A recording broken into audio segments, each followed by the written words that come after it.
আমি আপনাদের সাথে আর কথা বলার মতোই নাই ভাই, আমি আর নাই ভাই। মাইলস্টোন ট্র্যাজেডিতে হারানোর সন্তানের জন্য পাগল প্রায় বাবা, নারী ছেঁড়াধনের জন্য আকুতি মায়ের, হাসপাতালে কাতরাচ্ছে ছোট্ট শিশুরা, বার্ন ইনস্টিটিউটে ভারতীয় চিকিৎসক দল। ডিএনএ স্যাম্পল দিয়েছি, এক সপ্তাহ পরে তারা এই রিপোর্টটা দিবে। আপনাদের মনে হয় এই যুগে এক সপ্তাহ আমার বোন দুলাভাই কি নিয়ে থাকবে? দুইজনের লাশ নাকি পেয়ে গেছে, আর দুইটা লাশ। আমারটা কেন আমার বাচ্চা তো আমি চিনি। বাচ্চারা বের হবে, আমরা নিয়ে যাব। গার্ডিয়ানগুলোও মারা গেছে সব। আমি পুড়ে যাচ্ছে আমাকে বাঁচাও। পরে নিলয় হসপিটালে যেও বারবার ওর কথা বলতেছিল। বিমান বিধ্বস্তে নিহত 2 শিক্ষককে রাষ্ট্রীয় সম্মাননা দেওয়ার সিদ্ধান্ত অন্তর্বর্তী সরকারের। কাল ধর্মীয় উপাসনালয়ে প্রার্থনা, স্বজনহারাদের পাশে থাকার ঘোষণা বিএনপির। তাদের যে ব্যথা, তাকে সান্ত্বনা দেওয়ার ভাষা আমাদের কাছে নেই।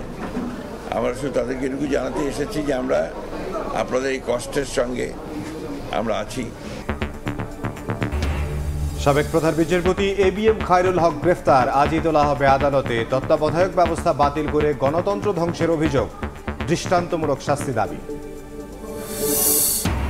স্থানীয় নির্বাচনে থাকছে না দলীয় প্রতীক, 4টি আইনের সংশোধনী উপদেষ্টা পরিষদে অনুমোদন, সরকারি কর্মকর্তাদের বেতন কাঠামো পর্যালোচনায় কমিশন গঠন। মাইলস্টোনের ঘটনা পুঁজি করে মাথাচাড়া দেওয়ার চেষ্টা ফ্যাসিবাদীদের। ব্রাহ্মণবাড়িয়ায় পদযাত্রায় এনসিপি, নির্বাচনের আগে সংস্কার ও হত্যার বিচার দাবি নাহিদের। শুধু পরিবার নয়, নিজ কার্যালয়ের গাড়ি চালকদেরও প্লট বরাদ্দ দেওয়ার অভিযোগ শেখ হাসিনার বিরুদ্ধে। অসামান্য অবদানের স্বীকৃতির কোটায় দেওয়ার সুবিধার নথি জব্দ দুদকের।